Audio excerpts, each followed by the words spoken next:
के तौर पर दिख जरूर रही है, लेकिन लगभग कई सारी कंपनियां प्राइस हाइक्स भी कर रही हैं। सो ये कंसर्न भी शायद आगे नेगेट हो जाएगी। फेस्टिवल सीजन भी अराउंड द कॉर्नर है। अब कैसे देख रहे हैं ऑटो क्षेत्र की चाल को आप? धन्यवाद मानसी जी, आपका मंच पर आमंत्रित करने के लिए। 18 स्वदेश के दर्शकों और आप सभी को प्रणाम और शुभ दिन हमारे तरफ से। एक छोटा डिस्क्लोजर पहले दे देते हैं सेबी नियमों के अनुसार के जो भी निवेश लायक रणनीति आपके कार्यक्रम में आज दोपहर रखेंगे बुनियादी तर्क के आधार पर है, हमारी फंडामेंटल रिसर्च टीम की तरफ से। इसमें हमारी कंपनी जियोजेट अथवा मेरा किसी भी प्रकार का व्यक्तिगत निवेश नहीं है, ना ही किसी प्रकार का वित्तीय लाभ मिलता है, ना ही किसी प्रकार का हितों का टकराव, लेकिन इसी स्तर पर राय हमारे क्लाइंट्स को देते हैं, संभव है कि उनका निवेश हो।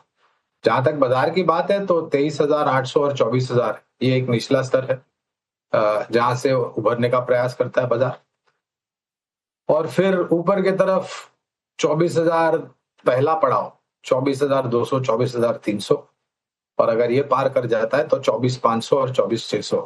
ये दायरेबंद कारोबार की मैं बात कर रहा हूँ। इसके अलावा अगर आप देखें तो क्षेत्र के आधार पर, कंपनियों के आधार पर, काफी सारे खबरों के आधार पर काफी सारे हरकत आपको कंपनी स्पेसिफिक, स्टॉक स्पेसिफिक में आती हुई दिखाई दे रही है। तो ये रहा बाजार का हाल। जहां तक ऑटो क्षेत्र का प्रश्न आपने पूछा मानसी जी, तो न तो सिर्फ नतीजे अच्छे आए थे, लेकिन महीने दर महीने जो बिक्री के भी आंकड़े आ रहे थे वो भी काफी सराहनाजनक थे, और उसी का फलस्वरूप नतीजे अच्छे आए। और संभवतः यह, और मैंने पहले भी टिप्पणी करी है मानसी जी हमारे ही चैनल 18 स्वदेश और सहयोगी चैनल 18 पर, कि भारत ने जो अलग अलग देशों के साथ करार किया है, फ्री ट्रेड एग्रीमेंट, उसका लाभ बाकी अन्य क्षेत्र को तो मिलेगा ही, लेकिन मेरा ये व्यक्तिगत मानना है कि ऑटो क्षेत्र को सबसे ज्यादा लाभ मिलेगा जहां तक एक्सपोर्ट मार्केट का सवाल है। और एक्सपोर्ट मार्केट में भी अगर आप ध्यान दें तो पिछले कई सालों, कई महीनों से जो महीने दर महीने बिक्री के आंकड़े आ रहे हैं वो अच्छे आ रहे हैं।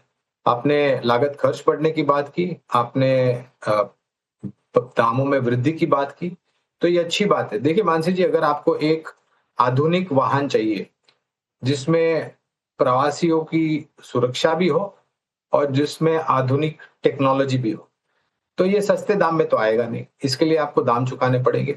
और अच्छी बात यह है कि कोई शिकायत नहीं कर रहा है, क्योंकि आज के तारीख में पहले प्रश्न क्या था कि प्रति लीटर कितना किलोमीटर देगी। आज प्रश्न लोग ये पूछ रहे हैं कि अगर कुछ दुर्घटना हो जाती है तो वाहन कितना सुरक्षित है और उसमें बैठे प्रवासी कितने सुरक्षित है। तो ये जब बदलाव आया है विचारधारा में, तो और जाहिर है सरकार के तरफ से भी कुछ नियमों में बदलाव किया गया है वाहन की सुरक्षा को लेकर के, तो प्राइसिंग पावर आया है, अच्छी बात है। और मैं मानता हूं कि ऑटो क्षेत्र आने वाले भविष्य में इन सब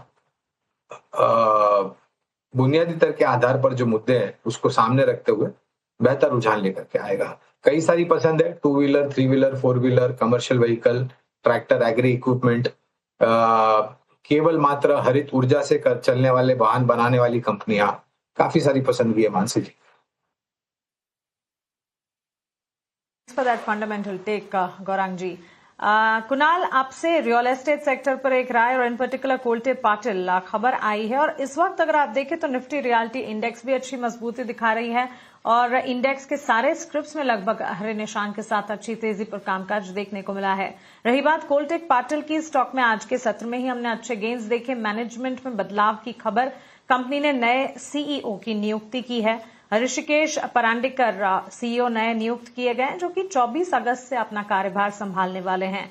लेकिन ये खबर जो है स्ट्रीट को पसंद भी आई है, और इसके ठीक बाद स्टॉक में भी मूवमेंट है। Not just Kolte Patil, real estate space पर चुनिंदा प्लेयर्स अगर आपके रेडार पर है तो वो भी, और इस स्टॉक की तेजी के पीछे टेक्निकली राय बताइएगा। आई थिंक कोल्टे पाटिल जहां तक देखेंगे तो हमने एक बहुत अच्छी रैली ऑलरेडी देखी थी, एंड वहां से हमने एक टेक्निकली पुल बैक देखा है। मुझे लगता है शॉर्ट टर्म एवरेजेस के आसपास आता है 450 460 के जोन पे। सो आई थिंक एक अच्छी बाइंग अपॉर्चुनिटी रहेगी। इवेंचुअली मुझे लगता है कि स्टॉक में पोटेंशियल है अपसाइड में 500 510 तक के लेवल्स को टच करने की। और जहां तक Nifty real estate as an index की बात है, आई थिंक ओवरऑल सेटअप काफी अच्छा है। सारी एक क्रूड है, अगर क्रूड यहाँ से होता है तो वापस कॉस्ट प्रेशर आता है real estate as a sector पे, बट सेटअप अच्छा है। और मुझे लग रहा है कि अगर रियल एस्टेट एज इंडेक्स ने 910 911 के ऊपर सस्टेन कर दिया ब्रेकआउट, तो एक बहुत ही अच्छी रैली रियल एस्टेट के स्पेस में आ सकती है। यहाँ से रियल एस्टेट में जो काउंटर मुझे पसंद आ रहा है करंट लेवल से है, वो है मैक्रोटेक डेवलपर्स लोढ़ा। वहां पे हमने देखा है कि स्टॉक अपने 20 डेली मूविंग एवरेज के आसपास ही कंसोलिडेट कर रहा है। आज एक फ्रेश ब्रेकआउट दिया है और एक इमीडिएट जो हर्डल है अपसाइड पे 1254 का वो निकलता है तो एक बहुत ही अच्छी शॉर्ट कवरिंग का मूव आएगा जो मैं एक्सपेक्ट कर रहा हूँ अगले 1 से 2 दिनों में। सो यहाँ पे लोडा पे फोकस रहेगा मेरा। नीचे पे आपको 1195 का स्टॉप लॉस लगाना है। ऊपर में मेरे टारगेट्स रहेंगे 1295 से लेके 1310 तक। ठीक है, 1295 से लेकर 1310 रुपए की टारगेट होंगी लोढ़ा के लिए, यानी कि मैक्रोटेक के लिए। पहले मैक्रोटेक नाम था, बदल के इसका नाम अब लोढ़ा डेवलपर हो गया है और 2.5% की तेजी आज हम शेयर में देख रहे हैं और सारे के सारे एवरेजेस के ऊपर ये कारोबार कर रहा है। ओशो जी, एक शेयर आपसे जरा जानना चाहेंगे। रिसेंटली हमने देखा कि हफ्ते 10 दिन तो एक रेंज में रहा है, ऊपरी स्तरों से गिरने के बाद लगभग 1750 साढ़े 1700 रुपए के रेंज से ब्लू स्टार गिरा और हमने देखा कि एक रेंज में रहा। आज रेंज से निकलने की कोशिश हो रही है, हालांकि अभी भी 20 डीएमए के नीचे ही है शेयर। ये 1521 रुपए का भाव स्क्रीन पर आपको दिखाई देगा। जी हाँ, 1520 रुपए 80 पैसे। क्या इसमें ट्रेड लेना चाहिए? क्या आप तेजी बढ़ते हुए देख रहे हैं शेयर में? जी अगेन ब्लू स्टार की बात करें तो 1500-1520 हिस्टोरिकल सपोर्ट है काउंटर के लिए। यहाँ पे टेक्निकल टर्न अराउंड तो अभी तक नहीं बना है, बट अगर हम रीसेंट डेवलपमेंट्स देखें तो जब भी 15-20 के आसपास जाता है तो इसके ओवरसोल्ड टेरेन के पास पैरामीटर शोकेस करने लगते हैं और वहां से एक अच्छा टेक्निकल पुलबैक देखने को मिलता है। सो वो प्ले किया जा सकता है। टेक्निकल पुलबैक पे प्ले लेना चाहिए बाई की तरफ, बट मुझे लगता है कन्विक्शन इस काउंटर में तभी आएगा जब ये 1545 के ऊपर सस्टेनेबल मूव दिखाता है, तब वहां से हमें एक अच्छा कन्विक्शन देखने को मिल सकता है।